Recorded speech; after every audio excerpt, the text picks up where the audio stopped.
Happy Tuesday po sa ating lahat. Ako si Benison Estareja. Magiging maulan po for this week sa malaking bahagi po ng ating bansa dahil sa dalawang weather systems. Una na dyan ay ang low pressure area dito po sa may silangan ng Mindanao at ang habagat pa rin or southwest monsoon na siya makakaapekto sa western sections ng ating bansa. As of 3 in the afternoon ay huling namataan ng LPA sa layong 225 or 255 kilometers silangan ng Surigao City sa Surigao del Norte.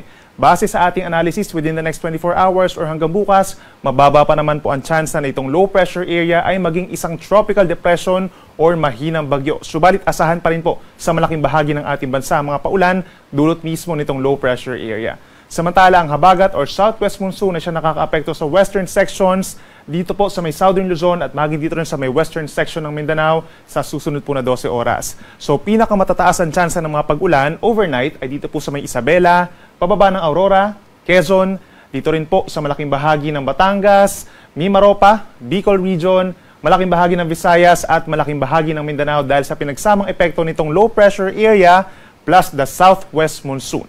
Ang natitirang bahagi ng Luzon, itong Metro Manila, rest of Calabarzon, rest of Central Luzon at ilang pabahagi ng Northern Luzon, asahan naman yung bahagyang maulap hanggang maulap na kalangitan within the next 12 hours at may chance din po ng mga isolated rain showers at mga localized thunderstorms. Base sa ating analysis within this low pressure area, inaasahang kikilos po ito pa northwestward or pahilagang kanluran sa mga susunod po na araw. So ibig sabihin by tomorrow is possible na malapit na ito sa may Samar Island at inaasahan naman po pagsapit ng Thursday ay posibleng tawirin itong low pressure area or possible tropical depression ang Bicol Region at silangang parte po ng Mimaropa. So ibig sabihin dahil tatagos po itong weather disturbance natin sa gitnang bahagi ng bansa, malaking bahagi pa rin po ng ating bansa magkakaroon ng mga pag-ulan hanggang sa weekend na po yan. By tomorrow, Wednesday, July 17, pinakamatataas pa rin po ang tsansa ng mga pag-ulan sa may eastern section ng Luzon. Simula po dito sa may Aurora, pababa ng Quezon, malaking bahagi ng Bicol Region, Romblon and Marinduque. Dulot po yan ng low pressure area, direct effect ng LPA kung dito sa may southern part ng Bicol at trough ng LPA umaabot po dito sa may silangang parte po ng Central Luzon. Pinakamatataas ang tsansa ng ulan sa Masbate, Sorsogon at Albay, mga moderate to heavy rains po yan, kahit mag-ingat sa mga posibleng pagbaha at pagguho ng lupa at lagi po magantabay sa ating mga rainfall advisories and heavy rainfall warnings. Ang natitirang bahagi ng ating bansa o itong eastern side, scattered rain showers and thunderstorms, habang ang natitirang bahagi pa ng Luzon kabilang ang Metro Manila, umaga pa lamang makulimlim na po sa ilang bahagi ng Central and Southern Luzon, lalo na dito sa may western section ng Mimaropa and Calabarzon plus Metro Manila, epekto na rin po yan ng southwest monsoon or habagat. Habang ang natitirang bahagi ng Luzon, mataasin po ang tsansa ng mga localized thunderstorms. For Metro Manila, temperature by tomorrow is from 25 to 31 degrees Celsius. Sa ating mga kababayan po sa Palawan, bagamat nagpapakita naman si Haring Araw by tomorrow, asahan pa rin ang matataas na tsansa ng mga pag-ulan pagsapit po ng tanghali hanggang sa hapon dulot ng habagat. Habang ang malaking bahagi po ng Visayas, asahan pa rin ang makulimlim na panahon at maulang panahon dulot po yan ng habagat plus the low pressure area lalo na po sa may eastern and central portions. Ito yung mga areas na makakaranas po ng moderate to heavy na mga pag-ulan at madalas po ang tsansa ng mga pagbaha at pagguho ng lupa dun sa areas na yun. So mag-ingat po sila pakipag-ugnayan sa inyong mga local disaster risk reduction and management offices. Temperature natin dito sa Metro Cebu mula 26 hanggang 31 degrees Celsius. At panguli sa ating mga kababayan dito sa Mindanao na siyang naapektuhan po ng mga pag-ulan din itong mga nagdaang araw dahil sa ITCZ at sa habagat, magpapatuloy pa rin ang mga pag-ulan dahil pa rin yan sa southwest monsoon at dahil na rin doon sa low pressure area kung dito sa may Caraga, Davao Region and Northern Mindanao. At pinakamatataas po ang tsansa ng pag-ulan sa may Camiguin, Agusan del Norte, Dinagat Islands and Surigao del Norte. Meron diyang weather advisory po. So ibig sabihin moderate to heavy na mga pag-ulan na maaaring mag-cause ng mga pagbaha, pagguho ng lupa at pagragasa po ng tubig na siyang delikado pa rin sa ating mga kababayan doon. Habang ang natitirang bahagi ng Mindanao, scattered rain showers and thunderstorms, mga light to moderate with at times heavy rains. Temperature natin sa Metro Davao, 25 to 31 degrees Celsius.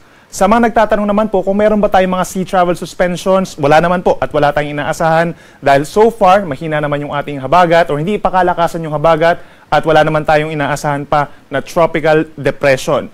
Inaasahan natin mga slight to moderate seas sa malaking bahagi po ng ating baybayin except dito sa karagatan na sakop ng Pilipinas, West Philippine Sea, hanggang 2.8 meters po ang taas ng mga pag-alon, epekto ng southwest monsoon.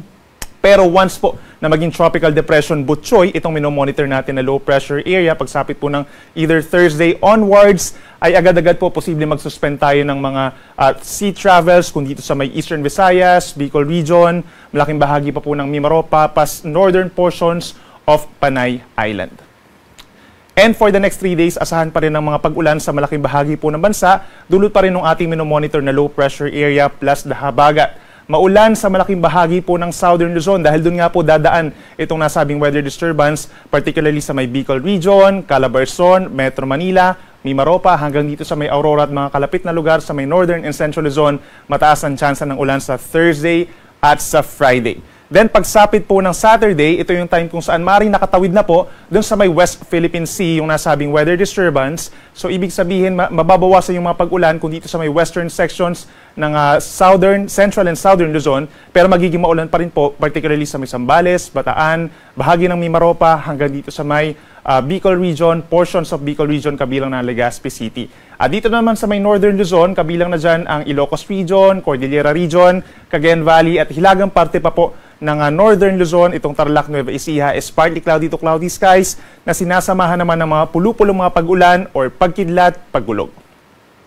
Sa ating mga kababayan po sa Visayas, pagsapit ng Thursday, kapansin-pansin ang maulang panahon pa rin, kaya po magdala ng payong kung lalabas po tayo ng bahay, epekto yan nung direct effect ng low pressure area at doon sa may western section ng Visayas, epekto naman ng southwest monsoon. Pagsapit ng Friday, mababawasan yung mga pag-ulan sa may eastern portions, western and central portion, kabilang ng Iloilo and Metro Cebu, magiging maulan pa rin po, so magdala pa rin ng payong at mag-ingat sa mga baha at landslides. Then pagsapit ng Sabado, habang nasa may West Philippine Sea, itong nasabing low pressure area ay posible pa rin ng maulang panahon dito sa may Panay Island plus Guimaras. At panghuli sa ating mga kababayan po dito sa Mindanao, malaking bahagi pa rin po magkakaroon ng mga pag-ulan hanggang Thursday. Mag-ingat pa rin sa mga posibleng pagbaha at pagguho ng lupa. At inuulit natin, lagi po magantabay sa mga updates ng Pag-asa regarding heavy rainfall warnings para maiwasan na po yung mga pagbaha natin doon. Dito sa malaking bahagi ng Mindanao, minsan malalakas nga ang mga pag-ulan, lalo na sa may Zamboanga Peninsula and Bangsamoro Region pagsapit ng Thursday.